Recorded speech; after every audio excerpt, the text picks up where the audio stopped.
तो हेलो दोस्तों, welcome to रेसलुक। Pro wrestling से जुड़ी हुई सारी अपडेट्स पाने के लिए आप मेरे चैनल को सब्सक्राइब कर दीजिए। और इस वीडियो में हम स्पेसिफिकली बात करेंगे ब्रे वाइट और उनकी फैक्शन के बारे में। तो आप सब लोगों को पता है कि ब्रे वाइट का रिटर्न जब से हुआ है तब से बहुत सारी हमने चीजें देखी थी, बहुत सारे टीजिंग देखी थी कि ब्रे वाइट की एक पूरी फैक्शन होने वाली है। और स्पेशली जब से एक्सट्रीम रूल्स में उनका रिटर्न हुआ था, एक्सट्रीम रूल्स में आपको याद होगा कि ब्रे वाइट ने अपना रिटर्न किया था, तो उस दौरान क्राउड के बीच फायरफ्लाई फन हाउस के बहुत सारे कैरेक्टर्स को हमने देखा था, रियल लाइफ कैरेक्टर्स को हमने देखा था। और वहीं से एक टीजिंग स्टार्ट हो गई थी कि ब्रे वाइट तो आए हैं, साथ ही साथ वो अपनी एक फैक्शन भी लाए हैं। और हम इस फैक्शन को या फिर इस क्यूआर कोड को, ब्रे वाइट की सिचुएशन को, रैंडम को, मतलब इतना सिंपल नहीं है एक्चुअली में जितना हम इसे समझ रहे हैं। एग्जाम्पल के लिए आपको बताता हूँ, तो एक्सट्रीम रूल्स में जब ब्रे वाइट आए थे तो वो एक मास्क पहन के आए थे, और सेम मास्क वाला बंदा स्मैकडाउन के एपिसोड में उन्हें डरा भी रहा था। और आपको याद होगा कि मैंने पिछली वीडियोस में आपको बताया हुआ है कि WWE ने एक ट्रेडमार्क फाइल करा है दो नामों का, स्पेसिफिकली दो नामों का, जो कि है अंकल हार्पर और अंकल हाउडी। और इस फायरफ्लाई फन हाउस के जो कैरेक्टर, रियल लाइफ कैरेक्टर जो होने वाले हैं, उसमें एक कैरेक्टर अंकल हाउडी या फिर अंकल हार्पर का भी होने वाला है।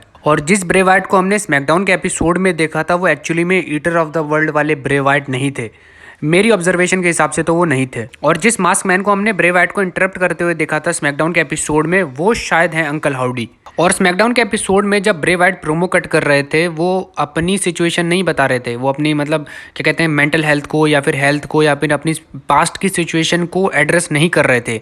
वो कैरेक्टर में थे और वो कैरेक्टर के हिसाब से ही प्रोमो कट कर रहे थे। क्योंकि अगर आपने ब्रे वाइट की लाइनें सुनी होंगी तो वो लाइट ढूंढ रहे थे और वो उस नेगेटिविटी से बचना चाह रहे थे, भागना चाह रहे थे।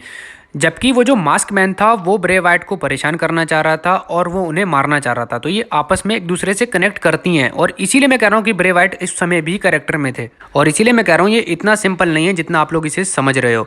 और अब मैं आपको बताता हूँ कि फायरफ्लाई फन हाउस के जो कैरेक्टर्स हमने रियल लाइफ में देखे थे एक्सट्रीम रूल्स के दौरान क्राउड में, वो कौन हो सकते हैं, वो कौन से रेसलर्स हो सकते हैं जो उन्हें प्ले करेंगे। और शुरुआत करते हैं सबसे पहले हस्कस द पिग से। और इस कैरेक्टर को प्ले करने के लिए जो सबसे ऊपर नाम चल रहा है वो है जो गेसी का। ये एक NXT के सुपरस्टार हैं, बहुत बढ़िया कर रहे हैं। ब्रॉन ब्रेकर के साथ इनकी फ्यूड भी चल रही है, और मतलब इनका जो कैरेक्टर है NXT में वो भी थोड़ा भूतिया टाइप का है, उतना नहीं है मगर ठीक ठाक टाइप का है। और इनकी जो फिजिक है वो, अगर हस्कस द पिग की आपने अगर फोटोग्राफ देखी होगी या फिर जो क्राउड में उनकी अपीयरेंस हुई थी वो देखी होगी, तो वो इनकी फिजिक के साथ काफी हद तक मैच भी करती है। तो जो गेसी के सबसे ज्यादा चांस है या फिर सबसे वो टॉप पे चल रहे हैं हस्कस द पिग के कैरेक्टर को प्ले करने के लिए। नेक्स्ट हम बात करते हैं मर्सी द बजार्ड के बारे में।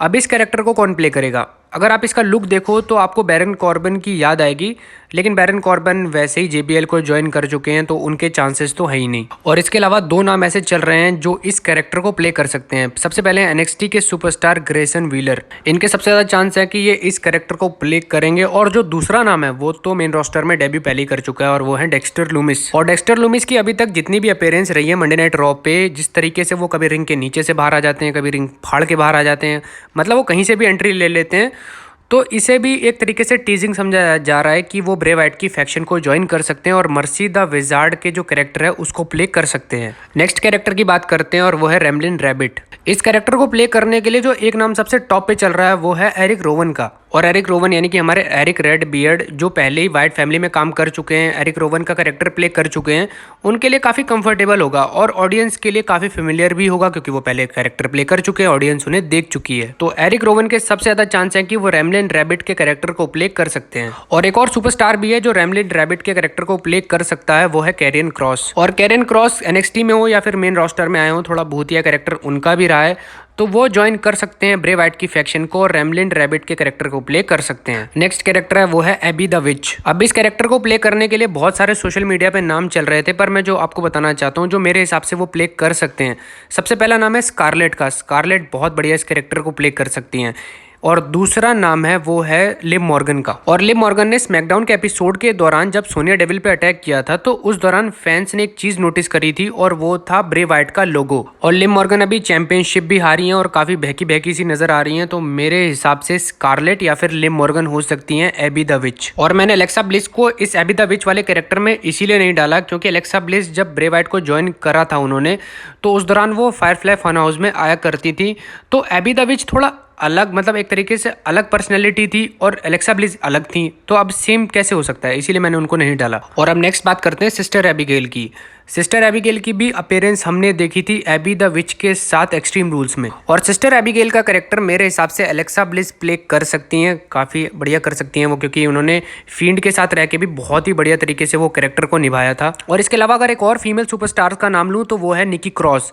आपने निकी क्रॉस को निकी ऐश के रूप में देखा था मेन रोस्टर में, लेकिन अगर आपने एनएक्सटी में उन्हें देखा हो तो वो भी थोड़ा भूतिया कैरेक्टर प्ले कर चुकी हैं। तो देखते हैं सिस्टर एबिगेल एलेक्सा ब्लिस होती हैं या फिर निकी क्रॉस। नेक्स्ट हम बात करते हैं फील्ड के बारे में, क्योंकि इनको भी हमने एक्सट्रीम रूल्स में देखा था, और इस कैरेक्टर को प्ले करने के लिए स्पेशली WWE ने एक बाहर से सुपरस्टार को बुलाया है। ऐसे रूमर्स हैं कि बाहर से बुलाया है, और वो है हमारे बो डेलिस। तो आपको याद होगा कि बो डेलिस को बजट कट्स की वजह से निकाल दिया गया था, लेकिन अब रिपोर्ट है कि उन्हें हायर कर लिया गया है, और रिपोर्ट्स ये भी हैं कि वो फील्ड का कैरेक्टर प्ले कर सकते हैं।